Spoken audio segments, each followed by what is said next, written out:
जय गौ माता की साथियों, आप सभी का स्वागत है गुरु गोलोक गौशाला पर।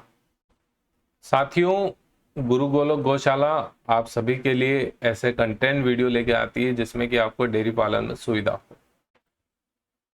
आज के इस वीडियो में दोस्तों मैं बात करने वाला हूं कि यदि हम डेयरी फार्म बनाना चाहते हैं, एक अच्छा डेयरी फार्म कैसे बनाएं, जिसमें कुछ महत्वपूर्ण पॉइंट्स है जिसे हमें ध्यान रखना चाहिए, जिसके चलते कि हम जब भी डेयरी फार्म का निर्माण करें तो वो डेयरी फार्म बेहतरीन डेयरी फार्म में कन्वर्ट हो सके। हमें इन फ्यूचर ऐसा नहीं लगे कि हमने गलत कंस्ट्रक्शन कर दिया या गलत निर्माण कार्य कर दिया, हमें ऐसा महसूस नहीं होना चाहिए। तो चलिए दोस्तों, कुछ 11 बातें हैं जो हमें ध्यान रखनी चाहिए कि हमारे डेयरी फार्म में होनी ही चाहिए। वन बाय वन सारी बातों पे चर्चा करूंगा, ध्यानपूर्वक समझिएगा। पहली बात करता हूं मैं कि आप जब डेयरी फार्म बना रहे तो डेयरी फार्म की जगह कैसी हो, यह सबसे इंपॉर्टेंट बात है। डेयरी फार्म मतलब जहां पर हम पशुओं का शेड बना रहे हैं, वो शेड कैसा हो, वो शेड वाली जगह कैसी हो। तो सबसे पहली बात, वो शेड वाली जगह आपकी एलिवेटेड होनी चाहिए। नॉर्मल आपकी जमीन का लेवल इतना है तो उससे कुछ हाइटेड आप अपना डेयरी फार्म में पशुओं के लिए जगह बनाइए। ऐसा क्यों करना है? तो ऐसा करने में सबसे महत्वपूर्ण है कि आप जब भी शेड बनाएंगे, पक्का शेड बना रहे हैं, बंद आवास व्यवस्था बना रहे हैं, तो बंद आवास व्यवस्था में क्या, पशु गोबर भी वहीं करेगा और उसके साथ साथ जो है मूत्र विसर्जन भी वहीं करेगा। ये दोनों कंडीशन में आपको वहां से उसको क्लीन करना रहेगा। अब वहां से क्लीन करने के लिए आप उस समय तो उसको हटा लेंगे, लेकिन आप वीकली, सप्ताह में 2 बार या 3 बार उसको आप धोएंगे। मिनिमम 2 बार तो आपको उस जगह को धोना है। जब आप उस जगह को धोओगे तो वो पानी जाएगा कहाँ? अगर बराबर लेवल रहा, आपने जो ग्राउंड लेवल है उसी पर अगर बना दी शेड को और आपने यहाँ पर पानी डाला, तो ये पानी बहकर इधर कहाँ जाएगा? नहीं जाएगा ना, ये यहीं पर सराउंडिंग भरा रहेगा। और सराउंडिंग भरा रहने के कारण क्या होगा, यहाँ पर आपके साथ एक समस्या होगी, कीचड़ हो जाएगा, मच्छर होंगे और मच्छरों से पशु परेशान हो जाएंगे। ठीक है, एक तो ये ऑप्शन है, या तो आप उसको हाइटेड कर लें, एलिवेटेड कर लें, जिससे क्या होगा, जल निकासी, ड्रेनेज सिस्टम अच्छा हो, पानी अच्छे से निकल जाए। दूसरा ऑप्शन क्या कर सकते हैं आप, ये आपकी ग्राउंड लेवल है, इस ग्राउंड लेवल के यहां पर आप बना दें एक टैंक, और इस टैंक में ये सारा इकट्ठा होता रहे। ये दूसरा ऑप्शन है आपके पास। लेकिन अब इसमें क्या समस्या है, कुछ समय बाद टैंक भर जाएगा और इस टैंक को आप कहां पर डिस्पोज करेंगे? कॉस्टिंग बढ़ जाएगी बार बार डिस्पोज करने की। तो इस कॉस्टिंग में सबसे बड़ा फायदा कब है, जब आपके पास एक बड़ा फार्म है। मान लीजिए आपके पास 7-8 बीघे का फार्म है और उसमें आप डेयरी फार्मिंग के साथ साथ एग्रीकल्चर भी कर रहे हैं, खेती भी कर रहे हैं, तो इस टैंक के जो है पानी को आप वहां पर यूज कर सकते हैं, जो खाद के रूप में काम आ जाएगा। बहुत ही बेहतरीन ऑप्शन ये रहेगा। तो जब भी हम डेयरी फार्म में शेड का निर्माण करने जा रहे हैं तो वहां पर सबसे इंपॉर्टेंट चीज जल निकासी अच्छी होनी चाहिए। जल निकासी अच्छी हुई मतलब कि आपका पशु स्वस्थ होने में 50% बेनिफिट हो जाएगा, क्योंकि वहां पर गंदगी नहीं रहेगी, ड्राईनेस रहेगी, जिससे क्या पशु बीमार नहीं पड़ेगा। पहला पॉइंट समझ में आया। दूसरा, आप यदि फार्म खरीद रहे हैं तो उस फार्म में सबसे पहले आप मिट्टी देखिएगा। एक तो केवल आप थोड़ा सा जमीन का टुकड़ा खरीद रहे हैं जिसपे केवल गायों का शेड बनाएंगे तब तो चलेगा, कोई ऐसा भी हो, कोई दिक्कत नहीं। लेकिन आप एक बड़ा फार्म खरीद रहे हैं जिसमें एग्रीकल्चर भी साथ में होगा और आपके डेयरी का काम भी साथ में चलेगा, तो उसमें मिट्टी उपजाऊ होना जरूरी है। ऐसा नहीं है कि आप बंजर भूमि का फार्म ले लेते हैं तो वहां पर आपको लॉस ही है, क्योंकि उस भूमि में कुछ उगने वाला नहीं है। और इसमें सबसे इंपॉर्टेंट, हरा चारा। डेयरी पालन में सबसे बड़ी कॉस्टिंग के रूप में, यदि आपके पास जगह नहीं है तो सबसे बड़ी कॉस्टिंग पड़ेगी आपको हरे चारे की। ये आपके प्रॉफिट को बहुत कम कर देगा। तो महत्वपूर्ण बात क्या हो जाती है, हमारे पास हरा चारा होना चाहिए, सूखा चारा होना चाहिए। सूखा चारा तो आप बाय द वे कहीं से भी 4 से 5 रुपए केजी में खरीद लेंगे, लेकिन हरा चारा रेगुलर आपको कितना खिलाना पड़ेगा? 25 से 30 किलो। यदि आप 25 से 30 किलो हरा चारा रोज खिला रहे हैं और वो आपको 3 रुपए केजी के हिसाब से भी पड़ रहा है, तो कितना हो गया? 100 रुपए का डेली का ये हरा चारे का खर्चा हो गया। ठीक है, तो मिट्टी उपजाऊ होनी चाहिए, ये भी बहुत महत्वपूर्ण पॉइंट है। अगला फैक्ट है कि जहां हम शेड का निर्माण कर रहे हैं, नॉर्थ, साउथ, ईस्ट और वेस्ट, जहां पर हम शेड का निर्माण कर रहे हैं वहां पर सूर्य की रोशनी पहुंचे, सूर्य का प्रकाश पहुंचे, सनलाइट पहुंचे। क्यों? यदि सनलाइट नहीं पहुंचेगी तो आपका शेड जो है हमेशा गीला रहेगा, उसमें वेटनेस रहेगी और गीले रहने के कारण वहां पर बैक्टीरिया पनपेंगे। तो जब भी आप शेड बनाए तो आप, मेरे अकॉर्डिंग शेड आपका ऐसा होना चाहिए। ऐसा शेड होगा तो क्या फायदा होगा, इधर से सनलाइट आएगी तो इधर पशुओं का जो एरिया जहां पर पशुओं को बांधे रखा है तो पशुओं को भी धूप मिलेगी और ये एरिया सूख जाएगा। जब शाम के समय में इधर से लाइट आएगी तो यहाँ पर भी एरिया सूख जाएगा, मतलब ड्राइनेस अच्छी मेंटेन होगी और अच्छी ड्राइनेस मेंटेन होने से आपकी आधी बीमारियां खत्म हो जाएगी, बैक्टीरिया पनप नहीं पाएंगे और विटामिन डी की भी पशुओं में कमी नहीं होगी। आगे बात करते हैं सीधी हवा से बचाव। सीधी हवा से बचाव के लिए आपको क्या करना पड़ेगा? सीधी हवा से बचाव के लिए सबसे बेहतरीन ऑप्शन क्या है, जब भी आप शेड डालें, हम इसके ऊपर क्या कर रहे हैं, शेड डाल रहे हैं, तो एक तो ये साइड और इस साइड के एरिया में आप 5-5 फीट के चारों तरफ जो है दीवार कर सकते हैं। 4 से 5 फीट हाइट की दीवार कर लें,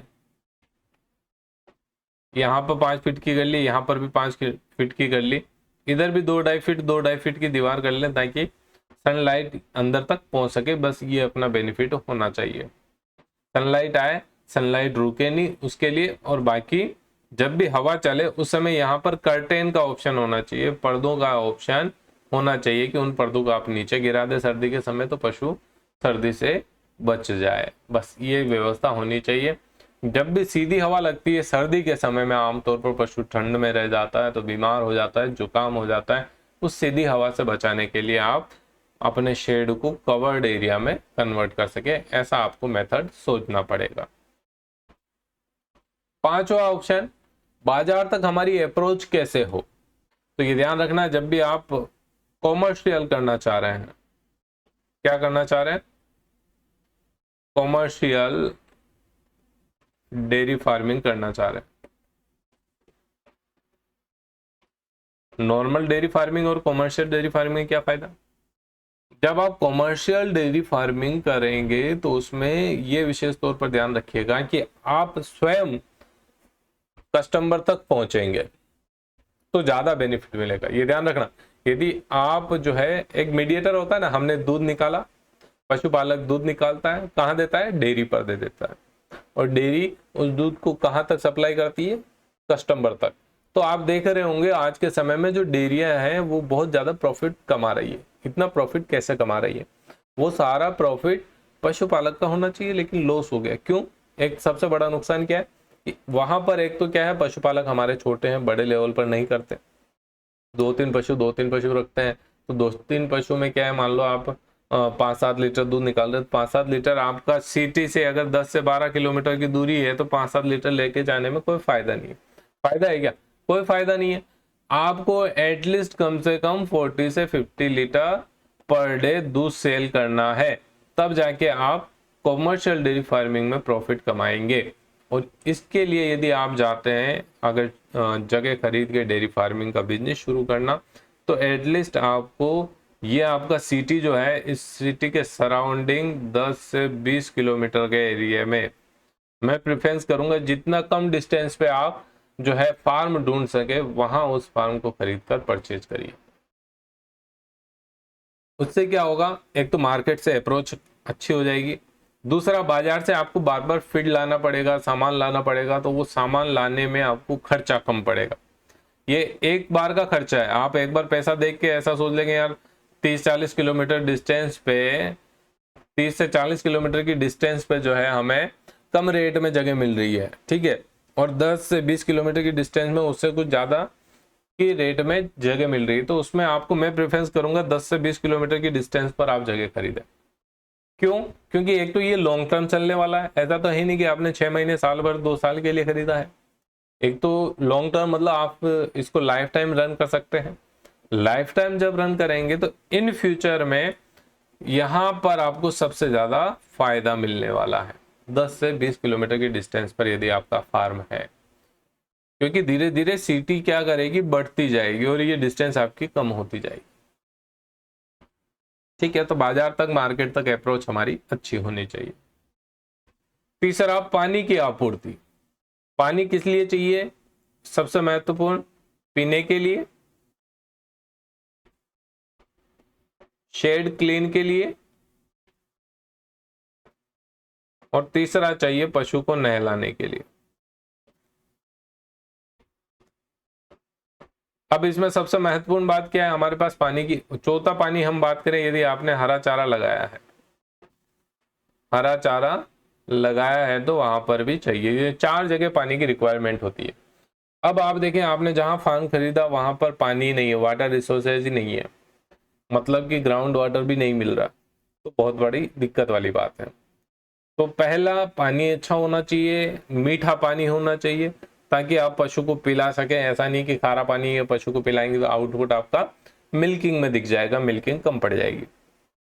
पीने का पानी मीठा होना चाहिए, अच्छा होना चाहिए। शेड साफ सुथरा होना चाहिए।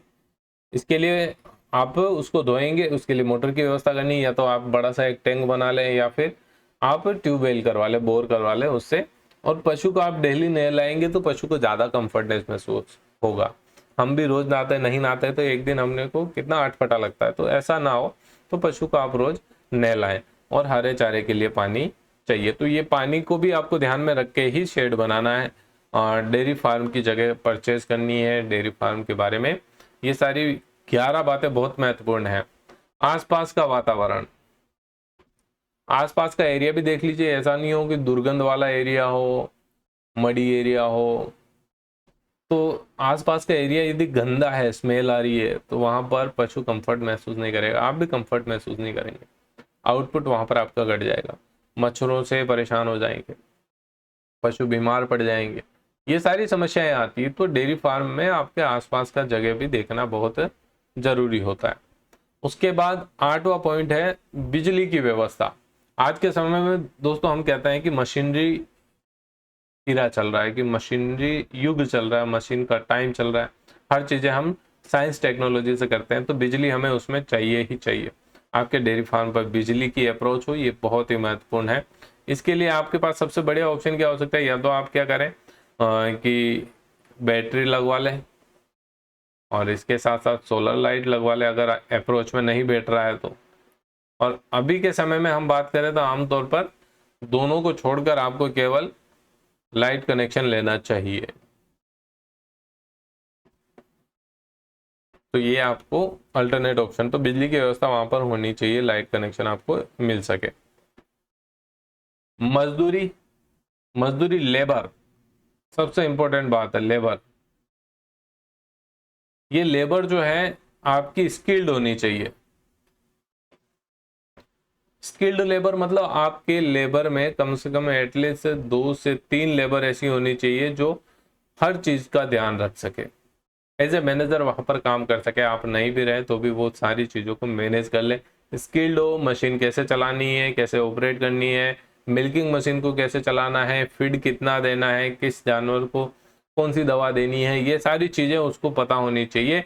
स्किल्ड लेबर होनी चाहिए। इसके साथ साथ आपके डेयरी फार्म पर इन लेबर को 24 घंटे रहने के लिए आवासीय सुविधा होनी चाहिए। वो सुविधा क्या होनी चाहिए? फ्री में होनी चाहिए, ताकि उसको रहने का एक लालच मिले।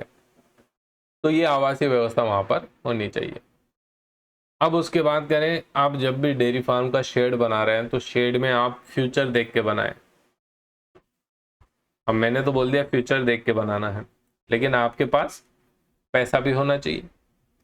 तो आपकी आर्थिक स्थिति कैसी है उसके ऊपर भी होना चाहिए। तीसरा, हमेशा मैप के साथ एक नक्शा लेकर आप अपने शेड का निर्माण करें, कि इन फ्यूचर यदि आप उसको एक्सटेंड करना चाहें, आप उसको बड़ा बनाना चाहें, तो आपके पास ऑप्शन बचे। ऐसा नहीं हो कि पहले वाले को तोड़ के फिर से नया बना रहे हैं, तो उसमें तो आपको जो है डबल कॉस्टिंग बैठ जाएगी। तो ऐसा नहीं होना चाहिए। इसके लिए आपका माइंड प्रीसेट होना चाहिए कि मैं अपने डेयरी फार्म में इतनी गायें रखूंगा। मान लीजिए मैं 100 गायों का डेयरी फार्म बनाऊंगा, या 200 गायों का डेयरी फार्म बनाऊंगा, या 500 गायों तक मैं अपने डेयरी फार्म को एक्सपांड करूंगा। तो उस कंडीशन में आपको ये पहला माइंडसेट होना चाहिए कि मेरी शुरुआत यहाँ से हो रही है और मेरा मैप आगे बढ़ता बढ़ता बढ़ता बढ़ता ऐसे जाएगा। तो ये क्लियर मेंशन होना चाहिए माइंडसेट। मैप अच्छे से बनाओ, आपकी आर्थिक कंडीशन कैसे है उसके हिसाब से फ्यूचर का सोच के बनाओ। ओके, और लास्ट बात करते हैं अन्य सुविधाओं में। आपके लेबर क्या करेगी? आपकी गौशाला पर रहेगी, आपके फार्म पर रहेगी, तो उनके साथ उनका परिवार भी रहेगा। परिवार रहेगा तो रोजमर्रा की जरूरतें भी रहेगी। रोजमर्रा की जरूरतों में हो गया जैसे बैंकिंग हो गया, हॉस्पिटल हो गया, उसी के साथ हो गया आपका एजुकेशन, बच्चों का एजुकेशन, स्कूल। तो ये चीजें नियर बाय अवेलेबल हो जानी चाहिए। हॉस्पिटल है, स्कूल है, ये आपके फार्म के नियर बाय रहेगा तो बहुत बेनिफिशियल रहेगा।